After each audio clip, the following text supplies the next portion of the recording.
one of the things that you touched on was scorecards. Mhm. So what are some of the top things that you're watching on a regular basis? And I know this is a big deal because I've seen scorecards that are hundreds of pages long, literally. And I've also seen scorecards that are like, oh, we just look at these two things, right? And I've seen everything in between. What are from Josey, if you're working with somebody, you walk into a practice cold turkey, what are the things that you want to look at right away to see what the health of that practice is? Yeah, so one of my answers I'm sure everybody gets tired of me saying is it depends. So it does depend. However, if I'm coming in like, okay, here, I'll bring it down a little bit. When we would start looking at practices and we would connect with their analytics and we would start looking at practices to know, is this a practice that we want to purchase? Yeah. Right? So if we're talking about the health of the practice, the first metric that I look at is pre-appointment. Now, pre-appointment is defined, now this is a dental intel definition, but it is of my active patients, right? And active patients is defined differently, whether, some practice management systems say a patient that's been in within 24 months is active. Some data analytics, like even dental intel, says 18 months. After 18 months, they're not active. So however you define that, your active patients, what percentage of them have a next appointment? And so that is the first one that I look at because that one lets me know if they've got pretty good processes and systems, first of all, but are they keeping track of their patients? So if somebody calls and cancels, do I have a method to follow up with them? If they don't want to schedule treatment today, do I have a method and a way to track them and keep up with them? And am I doing that? So, this could take us down a rabbit hole where people come to you because they say, I want new Yep. patients, and they think new patients covers all wrongs in the practice. Yeah. And yet they have an entire practice worth of patients Sitting that if there. they would just keep up with them and reach out to them and engage with them, they might not need to be spending as much money on marketing with new 100 patients. 100%. If your operations is tight, you don't Yeah. need as much money in marketing, and it's like going to the dentist, right? So when you go to the dentist, they say, brush your teeth, floss, and don't eat these foods, and then you won't need the dentist as much, right? And so if you listen to that and you follow it, then you don't need the dentist as much. Same thing with marketing. You don't need as much marketing if you go through and do the things that Josey's talking about. So what is that? So that active patients percentage for next appointment, what's the magic number that you're like, you are uber successful if you hit this number, or does that vary as well?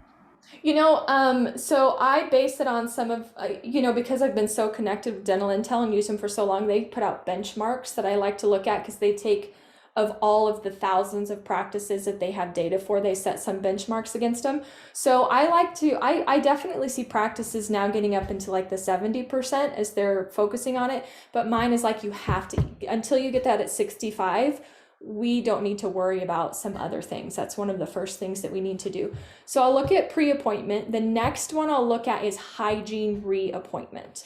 So that one is what percentage of your hygienists are reappointing their patients before they leave that day, right? In the chair. And while you ask any dentist, especially if they're not tracking anything, how many of your patients are you reappointing? They're going to say 100%. Yeah, 99%, 92%. Oh, yeah. They're also going to say their case acceptance is like 80%. And I'm going to call yes on that. Because that's what it feels like to them, right? When you're in the chair, it feels like every person reappointed and almost everybody said yes to treatment. That's what it feels like. And unless they're tracking and measuring performance, they don't have any clue because they're not in the room. So hygiene reappointment is the next one that I look at. My benchmark on that one is 90%. And that's a global number, right? That's a global number. Perfect. Yeah. Okay, cool. So with that one, let's say that we start working with a practice and they are at 70% hygiene reappointment.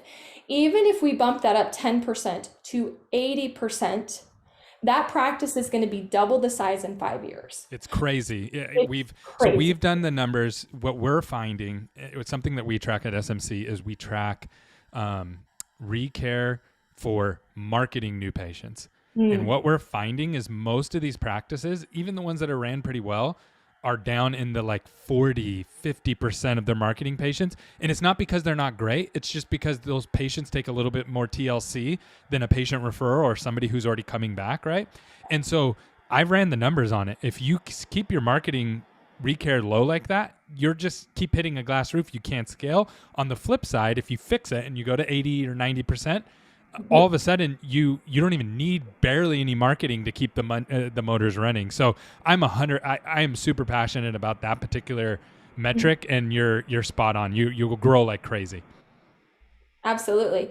So those are like the top two that I start to look at. When it gets a little bit deeper, a lot of people will start, dentists in particular, back to the new patient thing. We would have dentists come to us and say, my production was down, my paycheck was down. It's because you're giving the other doctors more new patients. Well, we were always like, the patient comes first, so whatever fits in their schedule. And we had this brand promise like today or tomorrow. So I'm sorry if you're booked, I'm going to get that new patient in today or tomorrow. However, what we found is their production was not like, it didn't matter the number of new patient exams, it was Recare exams. So if they got a little lazy or didn't plan their time well and they were just not doing Recare exams, that's when we saw production. So what was the metric that you're tracking for that to watch that? I don't know that I have a great one, but it was always like just pulling it and saying like, how many Recare exams are you actually doing? Are you going in every time you've got, because, even I would work in some practices that the doctor would think, oh, I'm too busy. I don't need to do a Recare exam every 6 months. I'm just going to do the once a year that I have to. But if they would actually do it every 6 months, and I don't know if this is actually something that we made up. I would have loved to know the validity of this, but our feeling was always like by the third Recare exam, that's when patients start to really accept treatment. So you've just got to keep nurturing that relationship until they're ready for it. We also had kind of a different view. A lot of people will get super into like case acceptance and how much did I diagnose versus how much did I treat? And some of that is so squirrely because dentists who's had training in like sleep and implants and, functional type stuff, they're going to diagnose very different than a new dentist who is even afraid, has not been trained in doing some of those things. Yeah. So in comparing dentists, I would actually look at it a little bit different, where I would start to see like, what is their average accepted per patient? But then I would start to look at how much were they diagnosing, because there's this I've heard a lot of people talk about, if the treatment plan's too big, there's like this sweet spot, right? Of like not too much, not too little. I don't have a lot of opinions on that, but I would go through and look and say like, how much on average are they diagnosing if I saw that there was an outlier that was super low. And are you looking at all their patients, new patients? Yeah, we just lumped it together. Lumped it all together. Perfect. Okay. And You then, know, go ahead. was it provider by provider? You're just kind of looking at it and going, okay, this is your spot. Because again, to your point, if a dentist has more skill in a particular area, they may be presenting way more treatment. So is that how it's literally just we're going through each team member? So we were all about stacking our providers against each other. So dentists from multiple locations, we wanted them also to see what the other person was doing, because sometimes I feel like I'm working at the top of my level and there's no way I can do any more until I can see somebody else is producing, 500,000 more a year. Well, what are you doing? Yeah. How are you doing that? And so it kind of raises their belief lid, if you've ever heard of I think the John Maxwell thing. So we were all about that, but it would help me kind of, we had a model where our doctors they would do, they were like kind of super GPs where they would do everything. And so in models where there's a big difference, it's a little harder to compare them across the board, but looking at their historical, right? Like if when you started, you were diagnosing a lot more and now you're diagnosing a lot less, is there a confidence issue? Is there you're just running around too fast, you don't have time, like what is, so, looking at those trends over time for the individual is really, really, really valuable.